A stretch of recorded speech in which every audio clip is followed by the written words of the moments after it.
Do you believe your thoughts are safe inside your head? That your most secret wounds, your unconfessable desires, and your deepest fears are a private spectacle, staged only in the theater of your mind? That is the most comforting lie we tell ourselves. The truth, far more unsettling and powerful, is that the universe is not a passive spectator of your life. It is a living, unrelenting mirror. Every person who hurts you, every opportunity that slips through your fingers, every chance that saves you at the last second, none of it is random. They are merely echoes, perfect projections of your inner architecture, materialized in what you insist on calling reality. The world is not happening to you. It is responding to you. And the language of this response, the physics of this resonance, has a name: synchronicity. We are about to give you the map to this hidden language, but this is not for the curious, it is for the committed. What will be revealed in the next few minutes has the power to dismantle your perception of yourself and the world. If you fear discovering that you are not a victim of fate, but the silent architect of your own reality, including your suffering, this is not the place for you. Now, a choice must be made. If you wish to remain a sleeping passenger, the exit door is indifference. But if a part of you, the part that yearns for meaning, is screaming for you to finally awaken and take the helm, then make a pact. Subscribe to this channel as an act of commitment to your own soul. Activate the bell so you don't miss a single call. Leave your like to anchor your intention in this very moment. And comment with the word "I am awake," not for me, but for yourself, as the first declaration that you are ready to stop seeing the world and start reading yourself in it. Do this now, for the journey that follows demands your total presence. We are born into a world that teaches us, from our first breath, to believe in separation. This is me, and that is the other. Here is my mind, and out there is the material world. This division is the foundation upon which we build the prison we call consensual reality. Within this fortress, chance and coincidence are the guards who patrol the borders, ensuring that nothing threatens the established order. When two improbable events connect without a logical cause, we quickly label them as good or bad luck, throwing them into the cell of the unexplainable so we can continue our routine undisturbed. But this order is a sham. The veil that seems to separate the self from the world is as thin as the film of a soap bubble. And the truth is that it breaks at every moment. Synchronicity is the name we give to these moments of rupture, when the light of a deeper, interconnected reality leaks through the cracks. It is not a glitch in the system, it is a glimpse of the system's true nature. The universe is not a collection of separate objects, but a unified field of consciousness. And your personal psyche is a wave in this cosmic ocean. What you think and feel in your depths is not an isolated event. It is a disturbance that creates ripples, and these ripples inevitably return to your shore as external events. That unexpected phone call, that fortuitous encounter, that book that falls open to the right page, they are not accidents. They are proof that the veil is, and always has been, an illusion. The real work is not to seek more signs, but to train our eyes to perceive the transparency of the veil that is already before us, recognizing that we were never separate from the whole. At every moment, we are in a silent dialogue with the cosmos, and chance is just the name we give to our own spiritual deafness, our refusal to admit that the conversation is, in fact, happening. To accept this is the first and most terrifying step in leaving the audience and stepping onto the stage of one's own existence. When Carl Jung coined the term synchronicity, he was not proposing a mystical theory, but describing a clinical observation, an empirical reality of the human soul. He defined it as a causal connecting principle, a phrase that, in itself, challenges 200 years of linear scientific thought. Our Western mind operates under the tyranny of causality. A causes B, which causes C. If there is no visible causal link, the event is dismissed. Jung proposed a different order, a meaningful order. He suggested that, in addition to causality, there is another organizing force in the universe, meaning. Events can group and connect not through a chain of physical reactions, but by sharing a common meaning for the observer. This is the bridge. The psyche, especially the unconscious, does not communicate through logic, but through symbols and archetypes. When an archetype, a primordial image like the hero, the great mother, or the shadow is activated in our inner world by a crisis or a major life question, it does not remain contained. It reverberates outward, constellating or organizing events in the outer world that symbolically mirror that same archetypal theme. Imagine a psychic tuning fork. When you strike it with the force of an intense emotion or a deep dilemma, it vibrates at a specific frequency. The principle of synchronicity postulates that the universe, as a vast field of resonance, has other tuning forks, people, events, objects that, upon receiving this vibration, begin to vibrate at the same frequency, drawing them into your orbit. There is no cause and effect, only resonance and correspondence. The outer world becomes a symbolic theater for the drama unfolding within you. Understanding this architecture is both liberating and frightening. Liberating because it shows us that we are not victims of a random world. Frightening because it imposes a radical responsibility upon us. If the world is a mirror, then the ugliness, chaos, and pain we see out there are, in some way, a reflection of a disorder within us, waiting to be seen, confronted, and integrated. Major synchronic events, the ones that change the course of a life, are rare and spectacular.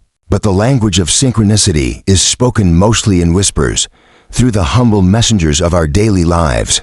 They are so common that they have become invisible, dismissed as being all in our heads by our vigilant consciousness. The most frequent of these messengers are repeating numbers, 1111, 20-22, 1234. The rational mind seeks a logical explanation. The brain likes patterns. The digital clock makes it easy to see. But the psyche does not care for logic. What matters is the moment of perception. What were you thinking or feeling at the exact instant you looked at the clock? That moment creates a bridge. The number does not have a fixed universal meaning, but serves as an exclamation point from the universe, a marker that says, pay attention. What is happening in your mind right now is important. Other messengers are fortuitous encounters. You think of a distant friend you haven't seen in a decade, and the next day, you run into them in the most unlikely place. Or you are struggling with a decision, and a stranger next to you, in a conversation with someone else, says the exact phrase that serves as the answer to your dilemma. Synchronicity also manifests in words and symbols. You learn a new, rare word, and suddenly you start seeing and hearing it everywhere. Or you are haunted by a question about your career, and everywhere you start seeing images of eagles and logos on documentaries, on t-shirt prints. These are not tests from an external god, but projections of your own inner complex. The eagle appears because the archetype of vision, perspective, and freedom is active in your unconscious, crying out for expression. Learning to recognize these small messengers is like learning the alphabet of a new language. At first, they are just disconnected letters and sounds. But with attention and practice, you begin to see the words, then the sentences, and finally, the hidden poetry being written in every moment of your life, inviting you to participate in the composition. Interpreting a synchronous event is an art, not a science. The most common mistake is to rush to an online symbol dictionary to find out what the butterfly that landed on you means. Although symbols may have an archetypal and collective dimension, their true power lies in their deeply personal and contextual meaning. That symbol is a letter addressed exclusively to you, written in a dialect that only your soul understands. Therefore, the map to decipher it is not in any external book, but within your own inner landscape. The first step is to resist the tyranny of why and embrace the wisdom of what. Instead of asking, why did this happen? Ask, what did this activate in me? The key to interpretation is emotional resonance. What was the first feeling, the first image, or the first memory that the event awakened in you? Before the rational mind began to build explanations and defenses, was it a shiver of recognition? A knot of fear in your stomach? A sudden and inexplicable sense of peace? That emotion is the compass needle, pointing directly to the psychic complex that was touched. The second step is amplification. Dialogue with the symbol as if it were a living entity. If it was an animal, research its habits, its myths, its ecology. Not to find a ready-made answer, but to gather more symbolic material that can illuminate your personal connection to it. How do the qualities of this animal relate to your current life moment? What do you admire in it? What do you fear in it? The answers to these questions will reveal more about you than about the animal. Finally, observe the context. The symbol never appears in a vacuum. Where were you? Who were you with? What was the great question or the main conflict in your life at that moment? The synchronous event is like a flash of lightning that illuminates, for a brief instant, the entire scenery of your life, revealing the hidden connection between your internal drama and the external stage. By practicing this self-observation, you cease to be a symbolic illiterate and become a cartographer of your own soul. It is a common and profound observation that synchronicities seem to multiply and intensify during periods of great crisis, transition, or suffering. Grief, relationship endings, job losses, illnesses. It is in these moments that the veil of reality seems to become thinner, and the communication from the invisible more urgent and direct. Why does this happen? The reason is both psychological and energetic. In our normal state of consciousness, the ego is firmly in control. It operates based on logic, routine, and repression, keeping the chaotic and unpredictable energies of the unconscious, the shadow, locked in the psyche's basement. A crisis, however, is by definition an event that the ego cannot control. It shatters our defenses, destroys our certainties, and throws us into a state of disorientation and vulnerability. It is precisely in this breakdown that the energy of the shadow, all that has been repressed, ignored, and unlived, finds an opportunity to emerge. The crisis forces the unconscious to the surface, and when this vast psychic energy emerges, it needs to manifest. Since it cannot find adequate expression through a shattered ego, it leaks into the outer world, projecting and materializing as synchronous events. The person you meet who embodies the exact character trait you most despise and repress in yourself. The accident that prevents you from going to an appointment your soul knew was a mistake. The illness that forces you to stop and confront a lifestyle that was slowly killing you. These are not punishments. They are interventions from the shadow. They are the desperate attempt of your deepest self to bring you a message, to force you to look at what you refuse to see. That is why these signs often seem negative or frightening. They do not come to comfort us, but to confront us. They are the bitter medicine the soul prescribes when our life has dangerously strayed from our true path. The crisis, therefore, is not the end of the line. It is a portal, and the synchronicities that accompany it are the emergency lights, illuminating the way through the darkness, guiding us not out of the problem, but into its center, where true healing and integration await. To understand synchronicity at its deepest level, one must grasp the concept of archetypes. Jung saw them not as inherited ideas, but as innate psychic structures, universal patterns of experience and behavior that reside in the collective unconscious stratum of the psyche shared by all of humanity. Think of them as the operating systems of the soul: the hero, the sage, the trickster, the persona, the shadow, the anima, animus. They are empty molds that are filled with the content of our personal lives. When a synchronous event occurs, it is almost always the manifestation of an archetype that has been activated in our psyche. For example, if you are in a job that suffocates you but are afraid to leave, you might start experiencing synchronicities linked to the hero archetype. You might repeatedly encounter stories of people who gave up everything to follow a dream, or watch a movie where the protagonist faces a similar dilemma. The universe is not just telling you to be brave. It is mirroring the fact that the hero archetype is constellated in your unconscious, crying out to be lived. Your refusal to answer this call creates a psychic tension that manifests externally. Likewise, if you are being excessively rigid and controlling, you might attract synchronous events linked to the trickster archetype: comical misunderstandings, inexplicable technological failures, chaotic situations that destroy your meticulous plans.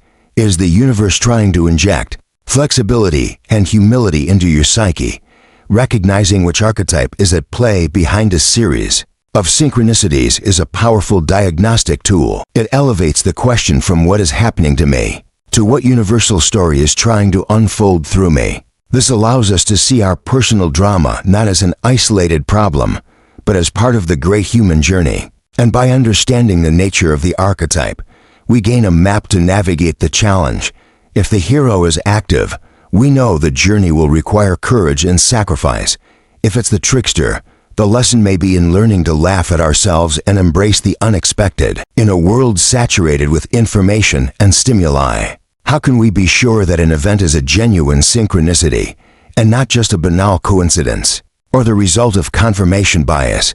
where our mind simply sees what it wants to see? This is a crucial question, and the answer lies not in external logical analysis, but in a refinement of internal perception. The rational mind, the ego, is the source of the noise. It seeks patterns everywhere, tries to connect dots logically, and often projects its own desires and fears onto neutral events, creating false positives. The true signal, the authentic synchronicity, does not speak to the mind, it speaks to the soul. And as such, it is recognized by distinct qualities that transcend logic. The first and most important is numinosity. The event is charged with an inexplicable emotional quality, almost magical or sacred. It stops you in your tracks. You feel a shiver, a sense of awe, of wonder, as if the veil of reality has been momentarily lifted. A banal coincidence is noted and forgotten. A synchronicity is felt and remembered. The second quality is improbability. It is not just about events that could happen, but a confluence of events so statistically unlikely that it defies any rational explanation. The third is personal relevance. The event connects in a precise and symbolic way to a deep internal issue. You are experiencing at that exact moment. It is not a generic message, it is a surgical response. The filter to differentiate signal from noise is, therefore, your body and your intuition. The mind lies, but the body does not. Learn to feel the difference between a fabricated thought, "Oh, this must be a sign," and a visceral, spontaneous resonance that hits you before you even have time to think. It is a knowing that comes not from the head, but from the center of the chest or the pit of the stomach. Cultivating this differentiation requires practice, silence, and above all, honesty with yourself. It requires the willingness to admit when we are just deluding ourselves, and the courage to honor the truth when it presents itself with a numinous and undeniable clarity. We now arrive at the most radical and transformative heart of the concept of synchronicity, the idea of the world as a direct mirror of our inner state. This is not a poetic metaphor, it is a functional description of reality. Everything you experience out there is a reflection of what you are in here. The people who irritate you are mirroring parts of your own shadow that you have not integrated. The opportunities you attract are mirroring your growth and your inner readiness. The recurring obstacles in your life, the relationship patterns that repeat with different people, are the mirror showing you an unresolved complex, a wound that continues to bleed and attract situations that poke at it. This perspective completely annihilates the notion of victimhood. There are no longer them or the world to blame.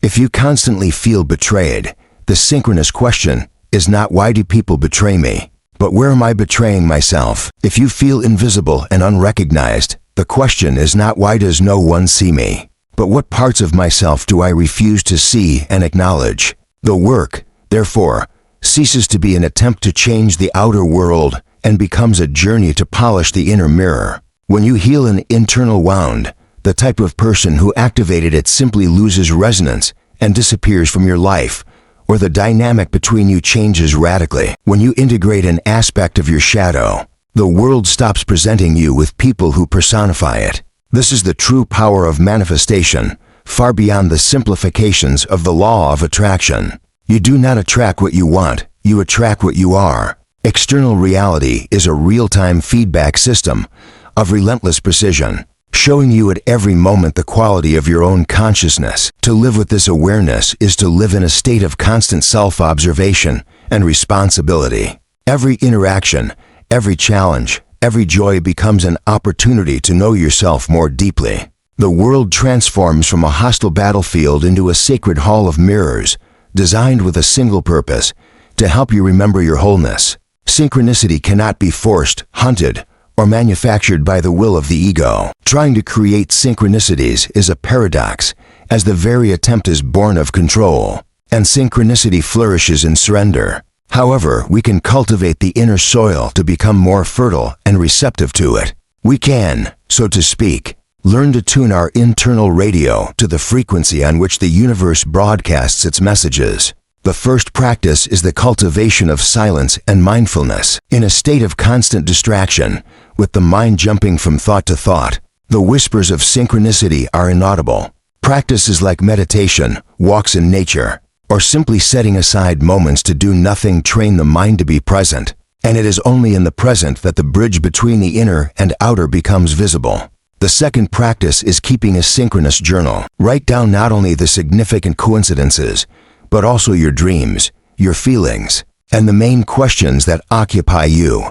Over time, as you reread the journal, you will begin to see the invisible connections, the patterns that emerge, the conversation that is unfolding between your dream world, your emotional state, and the events of your waking life. This trains your brain to recognize the language of meaning, rather than just that of causality. The third, and perhaps most important, is the practice of active inquiry. This means living with an open question in your heart. Instead of obsessively seeking answers, formulate a clear and profound question about your life.